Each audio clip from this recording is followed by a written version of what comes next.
Depuis bien des années, on observe ce phénomène de fracture entre les Afro-Américains et les Africains nés sur le continent qui migrent vers les États-Unis. Aujourd'hui, cela s'est nettement révélé depuis de nombreuses critiques reçues à propos du festival Essence qui a été racheté par des investisseurs africains. Il faut savoir qu'à la base, ce festival est destiné à célébrer la culture afro-américaine. Ayant eu lieu en Orléans, le festival de cette année a déclenché d'énormes réactions massives sur les réseaux sociaux. Certains Afro-Américains accusent les nouveaux propriétaires de voler un espace qui est dédié à la culture afro-américaine pour la remplacer par des cultures qui sont dites plus africaines. Rob Smith l'a résumé dans un tweet viral repris par Ebony, je cite: Africans don't set culture until Essence Fest gets back to Black Americans who created it. Une vidéo YouTube relayée par des Nord-Américains dénonçait aussi un festival transformé en disant They don't care about our history, they just want the stage, not the pain.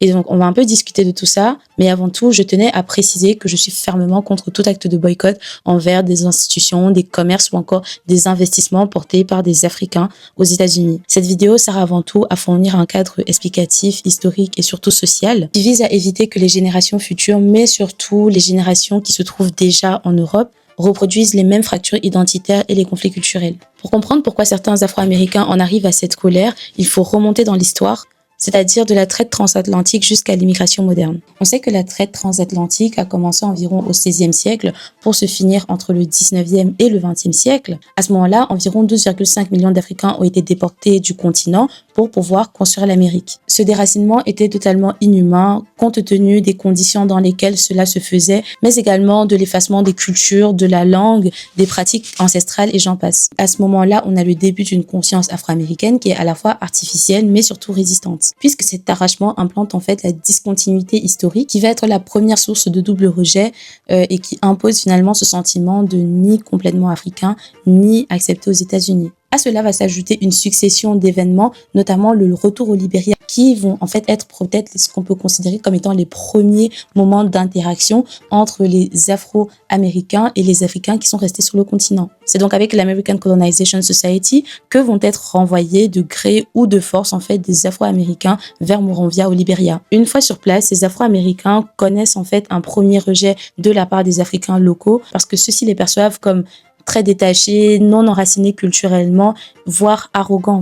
Et ce qui est complètement compréhensible puisque dans les années 1800, la colonisation est présente, mais elle n'a pas encore fait tous les ravages tels qu'on la connaît aujourd'hui au niveau de l'aliénation, au niveau de l'oubli de qui on est, de ses traditions, de ses rites et j'en passe. Donc quand il y a cette première rencontre entre les Afro-Américains et ceux qui à ce moment-là ont toujours fait leur vie en Afrique, en particulier au Libéria, il y a cette incompréhension parce qu'il y en a certains qui ne sont même pas reconnus par leur propre terre et d'autres qui ont des valeurs, qui ont une société, qui ont des principes, etc. Et ils se rendent compte qu'ils ne vivent pas de la même façon, bien qu'ils partagent la même couleur. Et donc cette dite première expérience va venir cristalliser ce sentiment d'aliénation mutuelle qui enrichira la division sur des générations entières. Le deuxième événement majeur qui survient, c'est la grande immigration entre les années 1910 et 1970 qui vont être menées par les Afro-Américains qui vont fuir littéralement le Sud qui est ségrégué à cause des lois de Jim Crow, des lynchages, etc. pour les grandes villes qui se situent au nord et à l'ouest des États-Unis. On va avoir ce déplacement massif qui approxime environ 6 millions d'Afro-Américains qui vont bâtir dans ces nouvelles villes une culture urbaine afro avec les renaissances d'Harlem, la musique, le militantisme, etc. Et cette apparition culturelle est aussi celle qui va venir développer un sentiment d'appartenance politique très spécifique avec des figures émergentes comme Rosa Parks, Martin Luther King, les Black Panthers, etc. Ce qui amène donc à la création de cette légitimité culturelle afro-américaine qui littéralement fonde des espaces exclusifs et symboliques qui sont conçus par et pour eux. Ce qui s'est passé au Libéria n'était qu'une prémisse. Là où on va littéralement avoir cette rencontre choc quelque part, c'est à partir des immigrations africaines qui vont commencer à partir des années 1965 jusqu'à aujourd'hui, grâce à plusieurs lois américaines, notamment l'Immigration Act de 1965, le Refugee Act de 1980 et le Diversity Visa de 1990 qui multiplient l'arrivée des diplômés africains. Et c'est important de parler de diplômés parce que ce sont ceux finalement qui possèdent un plus grand capital économique, social et culturel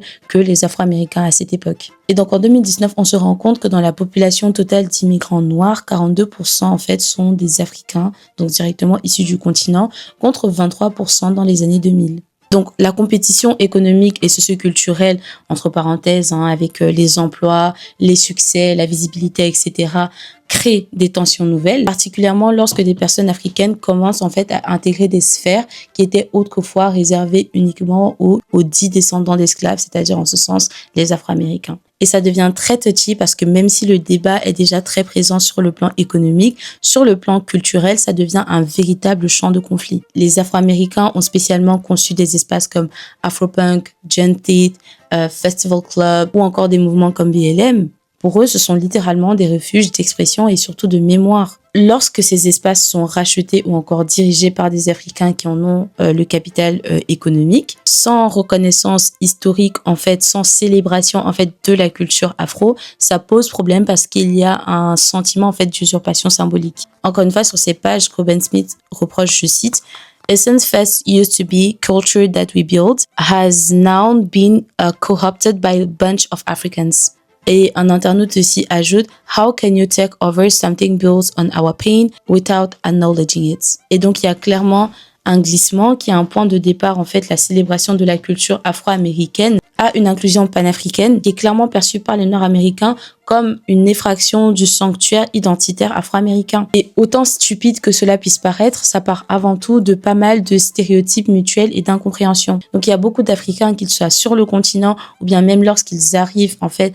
aux États-Unis, ont des propos du style vous n'avez pas de culture, vous êtes ignorant sur votre culture et en plus c'est vous qui êtes soi-disant arrogant. Ces tensions historiques sont très bien résumées par Edmund Davis qui dit Africans start to view African Americans as lazy, African Americans start to see Africans as primitive. Il montre en fait réellement ces biais qu'ont les Afro-Américains, mais également les Africains. Comme j'ai dit, il y a des phrases en fait qui sont citées par les Africains, mais il y en a également qui sont citées par les Afro-Américains qui disent vous exploitez la culture noire des Afro-Américains sans respect, sans reconnaissance de celle-ci. Vous essayez de fixer le récit à votre façon parce que énormément de gens, les Africains y compris, voient les Afro-Américains sous un prisme eurocentré, c'est-à-dire qu'ils n'ont pas de problème en fait à utiliser et à prôner la culture afro-américaine, que ce soit le rap, le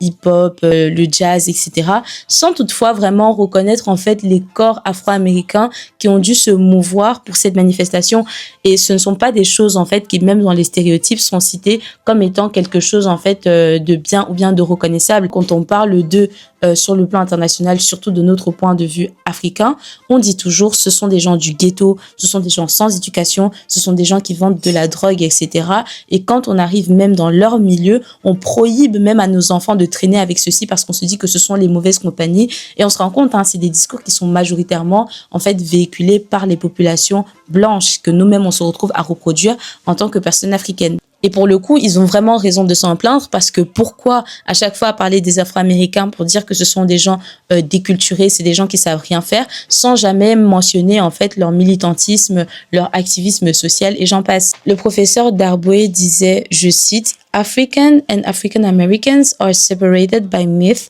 grudge and ignorance, assimilating hostility and misunderstanding. Donc, il dit vraiment en fait que les Africains et Américains ne sont séparés que par les mythes, par les ignorances et énormément d'incompréhension en fait qui entourent ces deux communautés. Et donc tous ces clichés médiatiques structurels que j'ai cités plus tôt sont littéralement ceux qui vont venir alimenter cette psychose identitaire qui favorise le rejet de l'autre. Pour ma part, certains me considèrent un peu plus comme une enfant de la diaspora parce que certes, je suis née en Afrique, mais toute mon éducation pratiquement a été faite en Occident. J'ai vraiment reçu les critiques des deux côtés. Premièrement, quand j'ai dû me déplacer pour venir en Occident, en fait, j'avais ce rejet qui, de la part des Afro-Européens qui ne me considéraient pas comme étant des leurs et vice-versa. En grandissant, j'ai aussi commencé à avoir ce rejet de la part des Africains. Mais dans tout ce flou identitaire, je crois vraiment en la puissance de l'éducation mutuelle. C'est pour ça que je le répète, je refuse tout type de boycott, en fait, qui sont engagés ou bien cette manifestation qui dit vouloir se tenir, en fait, le 1er août 2025 aux États-Unis contre les institutions tenues par des Africains. Aujourd'hui, ça matérialise vraiment comment est-ce que si on n'accepte pas de comprendre la réalité de l'autre, si on n'accepte pas d'être empathique vis-à-vis des réalités qu'on ne connaît pas, alors on ne peut tout simplement pas grandir. Comme je l'ai répété tout au long de cette vidéo, les Afro-Américains aujourd'hui s'en prennent littéralement aux Africains parce que pour eux, c'est une réponse en fait à tout ce dont on les a toujours traités, que ce soit il y a des insultes en fait qui sont dites à leur égard pour dire qu'ils ne sont pas vraiment noirs parce qu'ils n'y connaissent rien d'où ils viennent, etc. sans pour autant prendre en compte que c'est des choses qui peuvent être très blessantes quand on connaît en fait quelle est l'histoire de l'esclavage et comment est-ce que ces personnes-là se sont retrouvées en Amérique. Elles n'ont pas choisi de leur gré d'être effacées de leur culture, d'être effacées de leur terre, de leur langue et de tout ce qui s'y apparente. C'est important aussi au travers de cette vidéo que je fasse vraiment un appel à la cohésion parce que ni les Afro-Européens, ni les Afro-Américains, ni les Africains, qu'ils soient aujourd'hui en diaspora ou encore du continent, ne peuvent s'émanciper seuls. Il y a vraiment un besoin de cohésion par les récits partagés et par des espaces communs qui permettraient définitivement en fait d'enclencher ce dialogue, surtout en fait sans en arriver à une certaine animosité ou encore avec des stéréotypes tout faits et tout fabriqués par les sociétés blanches. Aujourd'hui, ça va être un peu bizarre ce que je dis, je suis contente de ce qui se passe en Amérique parce qu'on voit vraiment en fait la matérialisation de cette colère, la matérialisation, cette cristallisation du rejet et je pense que c'est quelque chose qu'on a vu énormément de fois en fait quand les Africains se sentaient éloignés de ceux qu'ils considéraient comme étant leurs frères de la diaspora et je pense que c'est important aujourd'hui de comprendre en fait ce à quoi ça peut réellement mener pour éviter justement de le reproduire et encore une fois je dis pour moi c'est vraiment un avertissement pour toutes les communautés noires qui vivent ensemble en Europe, que ce soit des personnes qui soient nées en Europe ou celles qui viennent du continent, pour dire qu'aujourd'hui, il y a besoin de libérer le dialogue, libérer la parole autour de ces questions identitaires et littéralement d'arriver en fait à un consensus qui nous permet aujourd'hui de vivre ensemble. Il faut arrêter d'insulter les gens qui ne connaissent pas plus de leur culture. Fournissez-leur juste en fait les clés pour pouvoir en apprendre plus sur qui vous êtes, d'où vous venez et peut-être d'où eux aussi ils viennent, de reconnaître en fait la création de leurs espaces, la création de leur culture qu'ils ont développée dans des environnements purement négrophobes, que ce soit les cultures afro-américaines ou encore les cultures de banlieue comme on peut le retrouver en France par exemple avec la cérémonie des flammes. Merci d'avoir regardé la vidéo jusqu'à la fin, j'espère que ce petit décortiquage vous a plu et surtout n'hésitez pas à vous abonner pour votre Way on Reflection avec Dame Sass.